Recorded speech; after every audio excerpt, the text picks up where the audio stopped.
তো বন্ধুরা, আজকে নিয়ে আসলাম একটা দারুণ টপিকের ভিডিও নিয়ে। তো দেখতে পাচ্ছ আমার কাছে একটা ব্লুটুথ ডিভাইস সার্কিট আছে।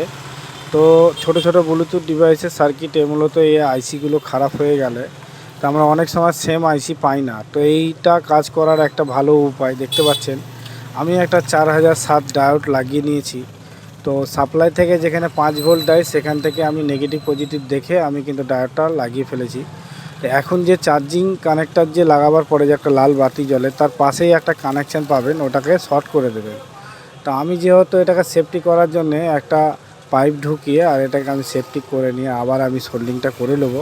তো আজকের ভিডিওটা তোমাদের জন্য খুব ভালো টপিকের হতে চলেছে। তো এই ধরনের ছোট ছোট ব্লুটুথ ডিভাইসের সাউন্ড চার্জিং আইসি নষ্ট হয়ে গেলে তো অনেক সময় করার সুযোগ থাকে না। তো আমি সেটা করেছি, আর করার পরে ভিডিওটা করেছি যাতে অনেক নতুন টেকনিশিয়ান ভাই বোনদের যেন কাজে লাগে। তো দেখতে পাচ্ছেন আমি এটাকে চার্জ দিয়ে আমি লাল বাতি চেক করে নিলাম, প্লাস একটা ডায়োডের সাহায্যে। তো আমি ওটাকে চালু করে নিয়েছি। এখন যেহেতু ব্যাটারিতে চার্জ নেই, অন হচ্ছে না, ব্যাটারিতে মিনিমাম চার্জ থাকতে হবে। তো ভিডিওটি ভালো লাগলে চ্যানেলটি সাবস্ক্রাইব করে